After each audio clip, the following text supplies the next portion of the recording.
Patrick, welcome to the show, sir. Thank you. Thanks for having me. All right, so you have a fun gig. I'm looking at your LinkedIn page and I'm seeing all the different parts of your gig, writer, producer, Jimmy Fallon. So can you get into like how you got the gig in the first place? Yeah, so I got into comedy I was doing graphic design in Boston, and I had a good friend from college, Eugene Merman. He's very funny. And he was doing stand-up in Boston in Harvard Square. And I went to his show and I was like, oh, wow, this is so funny. And I loved all the way, they said him and his friends were very bizarre in a good way. They're doing what I think, quickly became known as alternative comedy. And I fell in love with it. And I started doing stand up in Boston, moved to New York after about two and a half years, and did stand up in New York for a long time. I did a couple TV appearances. I would start to do sketches on Conan as an extra. And so I was kind of, in the New York scene for a while, kind of doing stand up, trying to figure out exactly how I plugged into this sort of big machine. And I slowly started to realize like, oh, I think I like stand up. I really loved it. But I wanted to get into late night. I really loved Late Night with Conan O'Brien.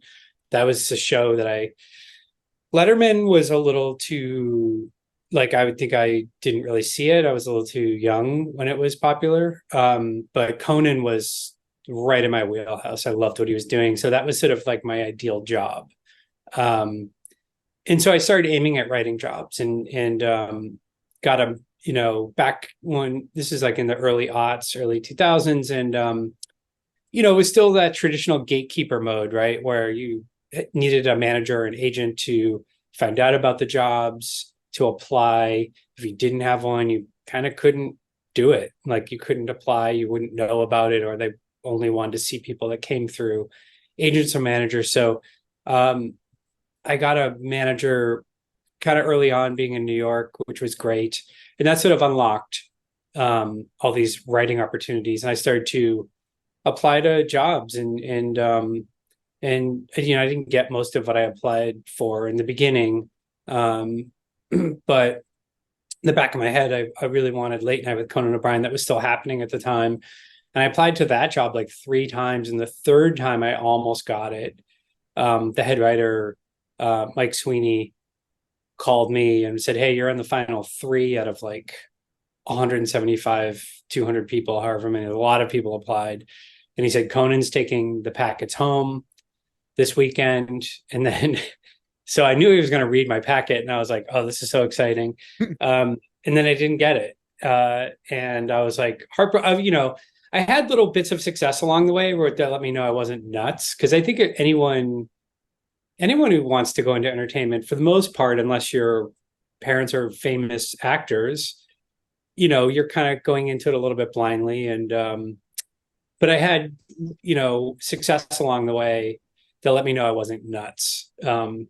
And I just kept writing packets and submitting to really kind of any show that I thought I was a good fit for, and started to just get better at writing them.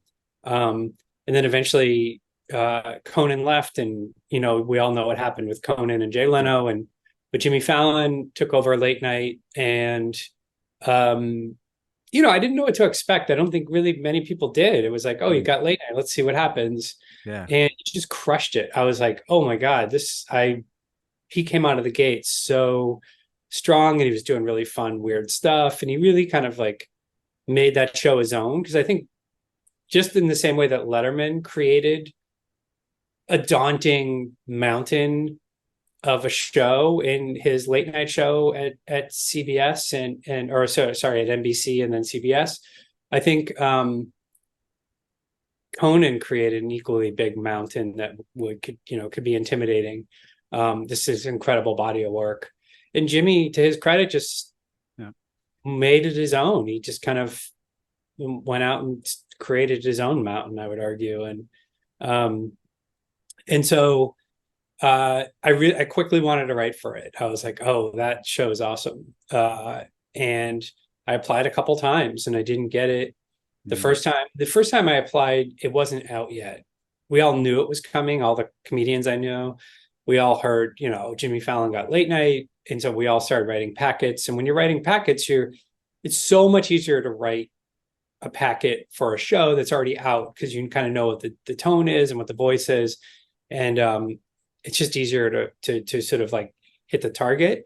And I don't think I quite hit the target on my first packet. Right. And then when the show was out for a good 6 months, I watched it religiously and I was like, okay, I get more of what they're wanting here. And at that point, I'd been writing packets for 6 or 7 years. And so I was just much better at calibrating my voice to whatever the show was. And I would get hired a lot faster. And I got hired at late night in 2010. So the show late night had been out for a little more than a year when I got hired. Yeah. Okay. So I want to geek out a little bit. First, I want to talk about the packets. For those that don't know what a packet is as a writer, can you let them know? Yeah. Packet is a show, like a head writer or an EP will say, okay, we have a job opening as a writing job opening. Let's get packets. And so packets are basically samples that the writers, whoever is applying, has to write that is unique to that show. And it proves that that writer knows how to write for the show. They're roughly like 10 pages or less. They have to be sort of economical. You can't write a thesis in 40 pages. And so they're generally, they're not, I think, sort of legally allowed to ask you exactly what to write anymore. They used to, but they kind of let you know, we want desk bits. We want, games that, the host could do with the celebrities. We want monologue franchises or monologue bits. And, we want a couple of commercial parodies or whatever it is they want in the packet. They then give you a very short amount of time to write it. You might find out that the job is open on a Monday and the packets are due on a Friday. And the reason they give you a very short amount of time is because that's how the job works. You're constantly cranking out material with not a lot of notice. And so, you could write a great packet if you worked on it for 6 months, but that's not how the job goes, So you write these packets, you send them off, and then you don't hear anything for the most part, unless you have really good representation, a really good agent or a good manager who's super connected or whatever, is super pushy. But allows you just sending it in blind, and there's hundreds of people that are submitting them. And so the packets, if an average packet is like 7 pages long and 150 people apply, I mean, do the math. Like the head writer, you're asking the head writer to look at, that's over 1,000 pages. And so how do you process that? And so when you're writing a packet, you really need to think about, now I'm just giving advice, but you need to think about the reader on the other end of it. It's usually when you're writing them, you're like, I know this is so funny. Let me spend a lot of time explaining how funny it is. And it's like, no, what a reader appreciates, a head writer, EP, whoever, is economy, right? They're smart. They're exhausted. They've probably been working on the show all day, and then they're looking at packets. And so if they see someone in 3 sentences quickly explain the idea, and then they have 3 bulleted jokes, and then they move on, they're going to be like, got it. They're going to process the idea quickly, get that the person understands how the bit works. And they're going to appreciate that the person, considered them by not writing 19 jokes. And because also if you write 19 jokes for a thing and someone's reading it, the chances that all 19 jokes are going to be good are not that high. And so they might start seeing stuff that they don't like. And so it kind of helps the writer too in the packet of like, just keep it short, keep it simple, put your best stuff in there. And you learned that from experience writing packets. Like no one told you, hey, Patrick, be concise. You had to learn that. I did have a writer, a comedian who was an older comedian from Boston who had written for a bunch of shows, and I geeked out about him. And I did kind of this where I just picked his brain, and he gave me that great advice where I showed him a packet I had written, and he was like, it's very funny, but it's really long. And he was like, you need to shorten it up and get to the point. And it was the great advice. It was really, really good advice. Because I think as a writer, when you a comedy writer, especially, you're desperate to prove that you're funny and you're good, and that often tends to lead to long-windedness, you know. And so editing is hugely important when you're writing a packet. Like, find someone that you trust, who's good with grammar, and have them read it and have them rip it to shreds and really tighten it up. Got it. So Yeah. you said you wrote packets for Conan and Jimmy. Now, Conan's more zany. Jimmy's, he got a little zany in him. There's subtle differences. Like, what goes in through your mind when you're writing packets for those guys? Is studying the show, you know, like it's really, I do a lot of research. You know, when I haven't written a packet in a long time because I've been with Jimmy forever. But when I wrote packets, I would do a lot of research. I wouldn't start writing until I would, like, you know, look at, you know, tons of videos of bits. I would then transcribe them. And I would just like hand type out a sketch that I really loved so I could see the structure of it. Because you can watch a video over and over again and it just doesn't register until you actually look at it on the page and like, oh, okay, that's the flow on the page, and that's really helpful. It also just helps to see the jokes that he's doing on the page. And so transcribing was really helpful, to sort of nailing the voice of a show. And then it's just, you're searching for cracks that they don't quite have yet. So you're looking at, you know, I liken it to like a globe, or, you know, you're like an explorer, and the globe is, you know, you're on the earth of that show, and there's some land they've already established, and you're going, okay, great, I see this land that you've established. Let me branch out next to it. You're trying to find stuff that they haven't quite done yet, but then also seems like they would do, which is a kind of a tough needle to thread. You don't want to go so out of left field that they're going to be like, we would never do this, but you want to do something that seems like adjacent, right. But that doesn't seem derivative of what they've already done. And it's a really tough, sort of amorphous thing to sort of nail. And the only way out of it is a lot of research, a lot of writing. Like when I'm writing a packet, if they say like, yeah, we want in total like 8 ideas, I would probably like write like 15 or 16 ideas, knowing that I'm going to cut half of them and that the top 8 are going to be really, really good.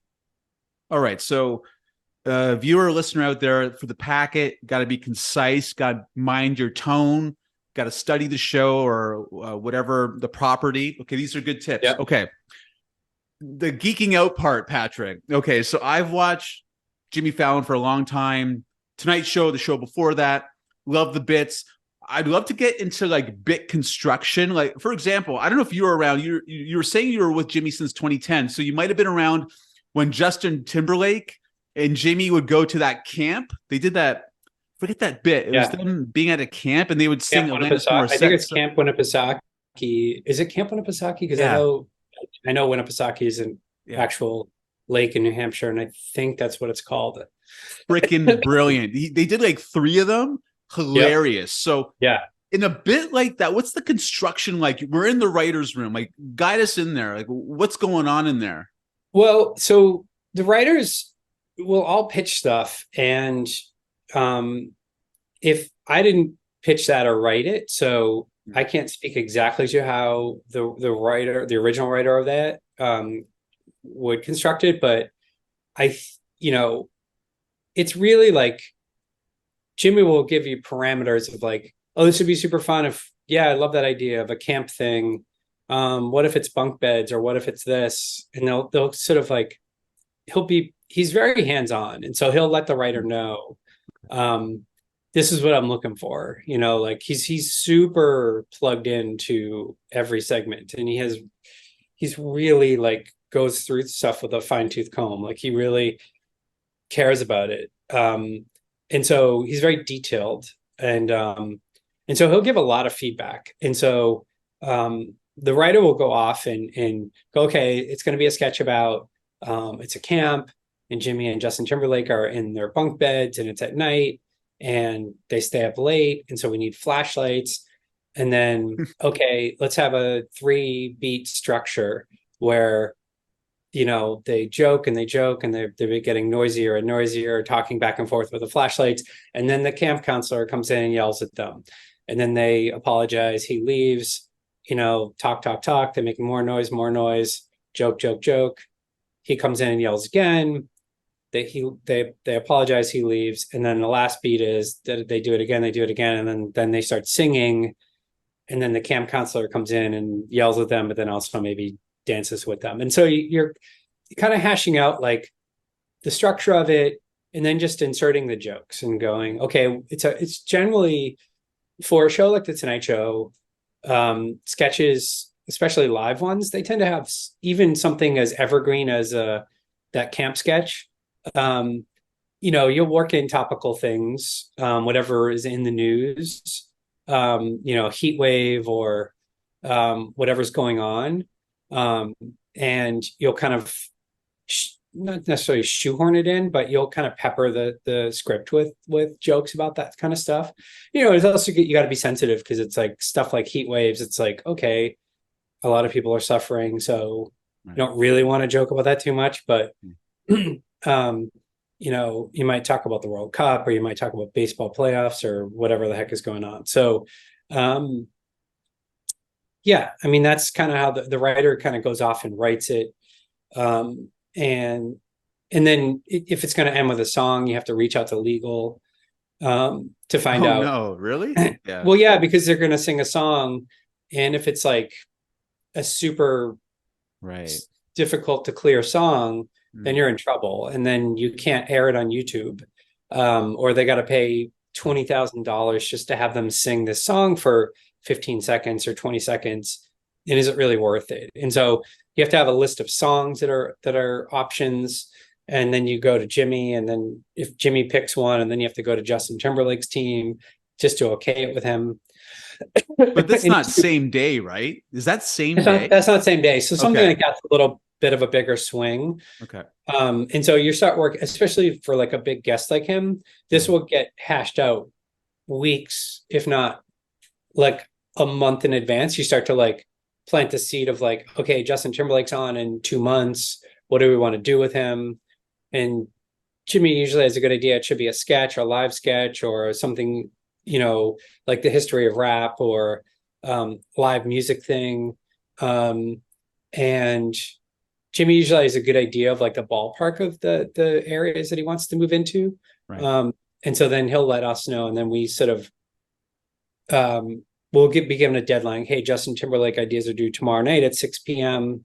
And so then we'll all there's like 10 plus of us sketch writers, and we'll all like fan out and just kind of write ideas in paragraph form, pretty brief, similar to what I was explaining before, because then the head writers will pick the ideas for Justin that we all wrote that they like, that they think Jimmy will like. They might tighten them up a little bit, and then they put them into a doc, and Jimmy will read them the next day. Right. And then he'll go, oh, I like this idea and this idea and this idea. And those, or he might say, I don't really like any of them. Let's get some more. And then those ideas, if Jimmy picks 2 or 3 ideas, they then go out to Justin Timberlake's team. And hopefully we hear back soon. Because, if they pick something like the camp thing, it involves a set, it involves wigs, hair, hair and makeup, props, lighting, and then music rights, and then, stuff like that. So it's a lot. And so you want to get the machine up and running on it. For sure.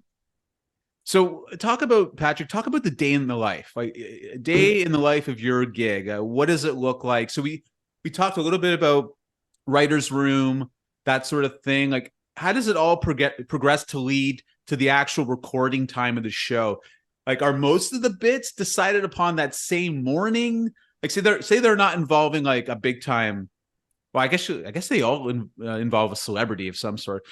Are many of the bits determined in the morning? Like, how does that work? So we have the act one, when we have our monologue, and end of act one, we call it, where Jimmy finishes the monologue, and then goes over and sits at the desk. That's the most flexible, timely part of the show. and that's when we have to turn those ideas in the morning.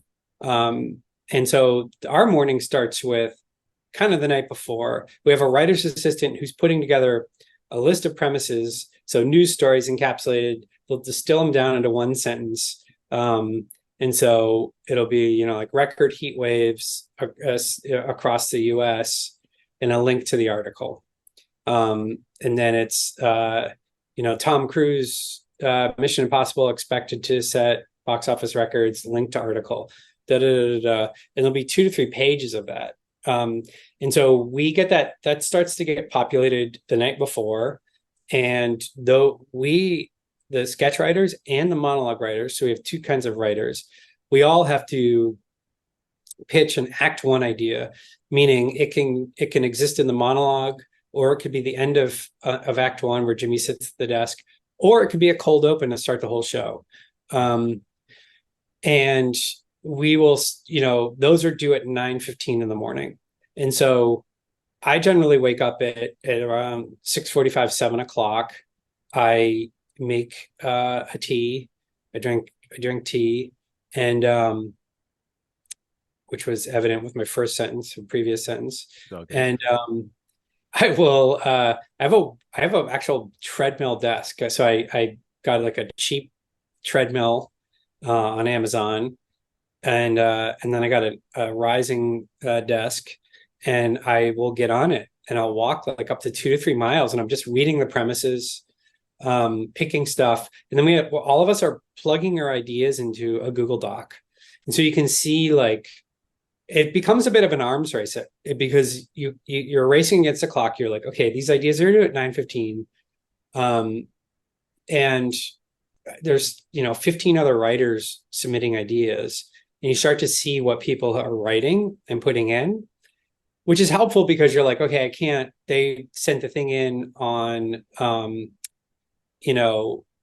someone wrote in like a thing for the Roots to do on how to keep cool during the heat wave. Okay, I can't do cooling tips anymore. Someone already did that. You might have had that in the back of your head.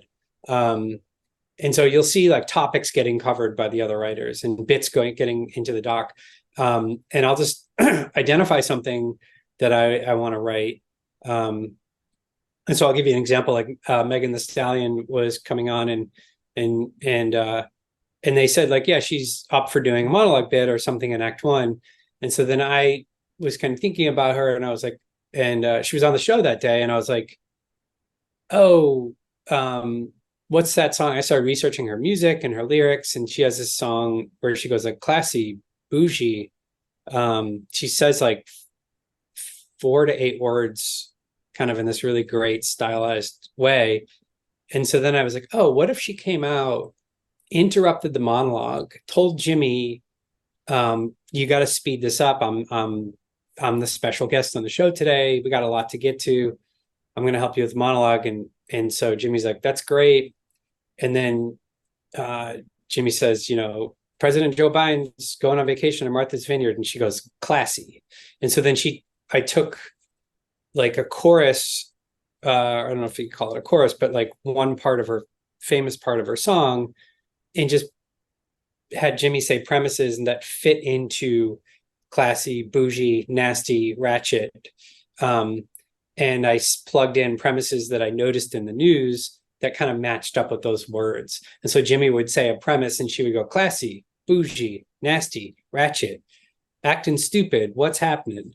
And so it was kind of a fun way to sort of back into a pop star's work and use it in a way that they would probably say yes to, because it was kind of complimenting her too. It's like we built this whole bit around one of her songs. And so I wrote that idea that morning, put it in the doc. Jimmy then and the head writers are reading a doc from like 9:15 until like 9:40. So we're expected to be in the office at like 9:45. And so I'm generally writing ideas and finishing them by like 8:30, no less than 8:30. And then I'm hopping in the shower. My idea's in the dock. I hop in the shower. I race out the door by 9, and I live, most of us live 20 to 30 minutes from the office on the train. And so I'll walk to the subway, get on the subway, goes right into Midtown. I'm in swiping into 30 Rock, going up to my desk. And So I'm cool. sitting That's there at so 9:40. cool, man. I know I Cool. still, I've been doing it for 13 years and I still love it. Wow. And then I'm sitting at my desk at like 9:45, and I share an office with one other writer, and we're all sort of, filtering in. And then they call us in at like 10 o'clock, and Jimmy's on Zoom. He's still at home, and the head writers and the EPs. And we all sit at this big conference table, and Jimmy's like, hey, thanks for the ideas. And we got a fun show. Megan Thee Stallion's on the show today. We're going to do some fun stuff with her. I'll see you guys soon. And then he says, bye. And then the head writers and the EPs walk through, hey, Patrick, we really like that idea with Megan Thee Stallion. We're going to do that.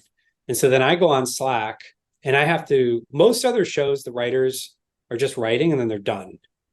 They turn the script in, and then a producer goes and deals with it. We then also produce.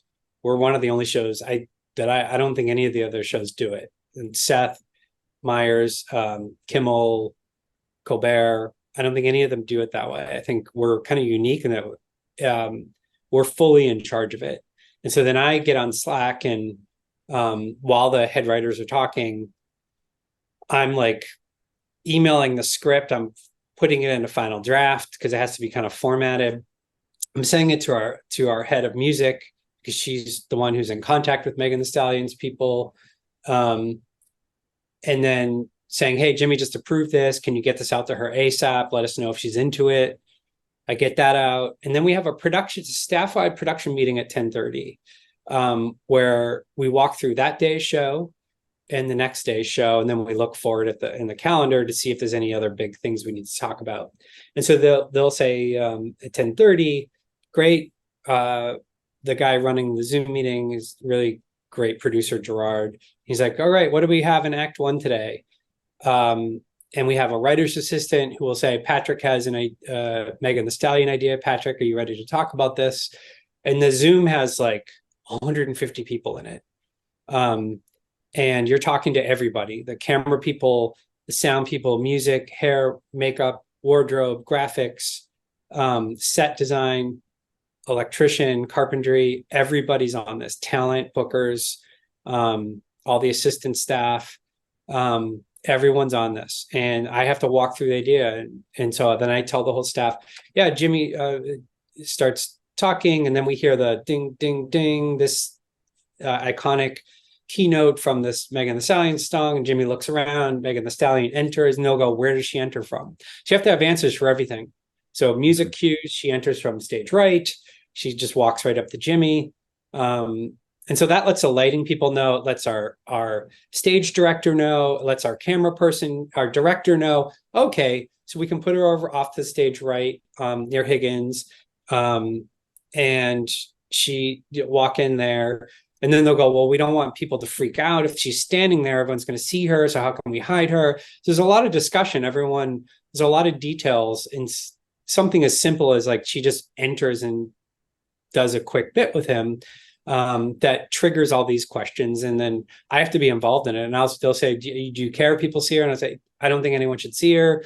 So they'll put up like a black partition that kind of hides her a little bit at the top of the show, so she's kind of behind it the whole time or whatever. So I walk through the whole thing at 10:30, and then we have a meeting with Jimmy at 12:30. And so if Jimmy had any notes like, oh, there's two of the things that Patrick wrote on the Megan Thee Stallion thing, I think we could beat that. We could punch that up, have better jokes or whatever it is. So I have like an hour to sort of fix that. And then I have to finalize my script by noon. And any elements Jimmy might need for that segment have to be in a Dropbox folder. And so Jimmy, they'll open it up, and Jimmy will say, okay, it's Megan Thee Stallion. Can we hear the notes that are going to play?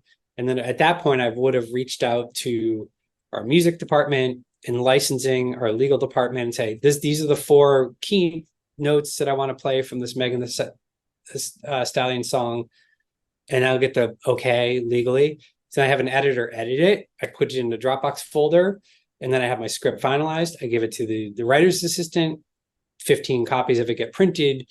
12:30, this meeting starts with Jimmy. Jimmy's reading it. Great. I don't have any changes. This is great. What Patrick changed works. And then I find out at 12:45 that Megan Thee Stallion wants to do it. So then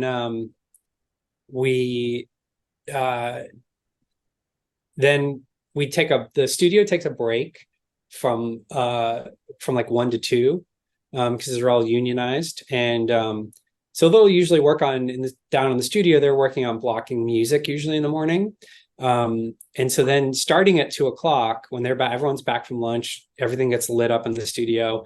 I then go down to the studio, and I am like, they have a schedule. Hey, Patrick, we're going to block your Megan Thee Stallion thing. We'll have an intern stand in for her for Megan Thee Stallion. And I'll be sitting in the audience seats watching. And I'll say like, okay, the music needs to come in a little quicker, or blah, blah, blah. Can we turn it up a little bit or whatever? I'll give notes.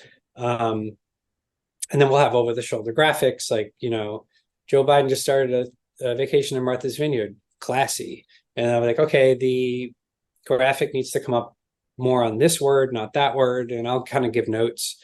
They walk through it so they know how the cameras work and everything.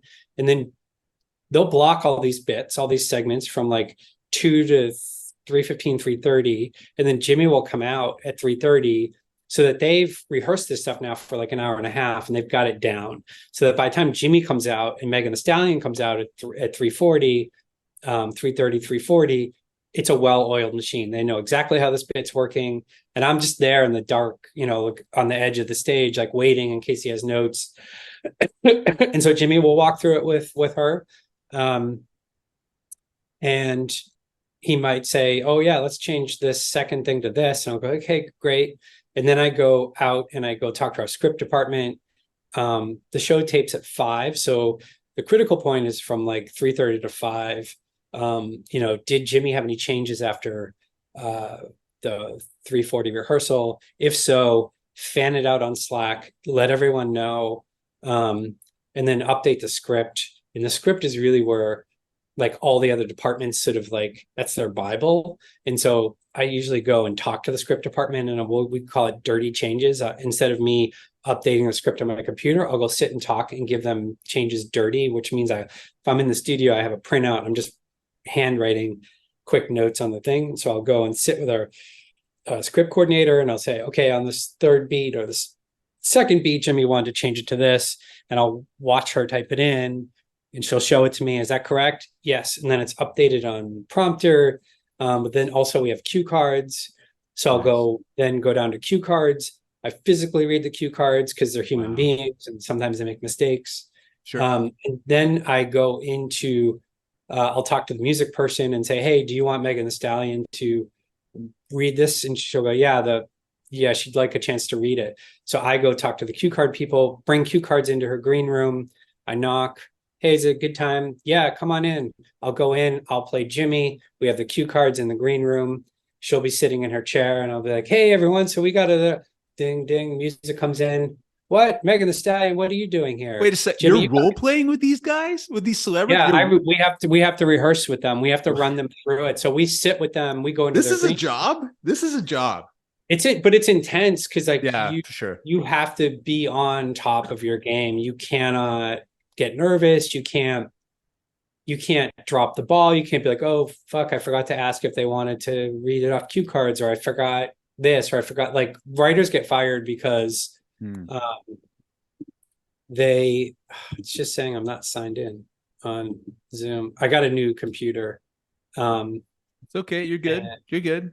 Yeah. You have to do everything and think of everything. And thankfully we also have really great writers assistants and PAs who they might trail behind us and go, hey, are you good? You cool? And I'll be like, yeah, I got it. I'm just getting cue cards. I got everything covered. Or, oh no, I'm in trouble. Can you go check the props department, make sure they have this? Can you go do this or that? And it's stressful because then once everything's done, it's usually right down to the minute. Like I'll leave Megan Thee Stallion's green room at 3:40 or 4:45, and then I'll tell the music person, yeah, she's good, she didn't have any changes. And then I'll go talk to the script department, she's good, no changes. So Jimmy was okay with it, Megan Thee Stallion was okay with it. Then I'll tell script tells the studio, and it's just like they're landing like 10 airplanes at once. So it'll be like, Patrick's Megan Thee Stallion bit's okay, good, and they announce it on the headsets, and and then that's just one 40-second bit or 1 minute long bit out of this whole show that has, so there's a lot of moving parts. Yeah, there's a lot of details flying around, but everyone's really, really good at their job. Why does it say I have 3? Sorry. It's all good. Just this fascinating stuff, Patrick. I wish we could talk longer. Just one more question before we go. So any like final tip that you could give the viewer or the listener in regards to making it as a TV writer? I would just say just write and make your own stuff, because now with the sort of flattening of the walls of the gatekeepers that existed for so long, of you need a manager, an agent, you need to be in Hollywood. It doesn't, you can just make stuff. Don't wait for approval. The interns that I see that have come through the show that are kicking ass, they just make their own stuff. I made my own stuff when I started out. I started my own shows. I started making a funny newspaper in Boston. I started making videos. I started writing sketches. I just started doing stuff. You have to do it yourself. A lot of people are like, hi, what should I do? And it's like, you got to be a self-starter. You got to make stuff. That's kind of going to get you noticed. You got to put yourself out there. Beautiful. Patrick, this has been really eye-opening. Just thank you for taking us behind the curtain and how the show's constructed, the bits and all the different people involved. Obviously, the viewer doesn't know this. So, Patrick, thank you so much for your time, sir. Thanks for having me. All right, there you go. Thank you, Patrick, for being on the show. Really appreciate it. Thanks again for just sharing your insight, especially about what it's like being a writer on a major TV talk show like Jimmy Fallon's. It's really cool, really eye-opening stuff that I didn't know about. So again, thanks for visiting. All right, guys, if you like this episode and you want to check out more episodes, feel free to subscribe to the podcast and also our YouTube channel. Until next time, take care and we'll see you later.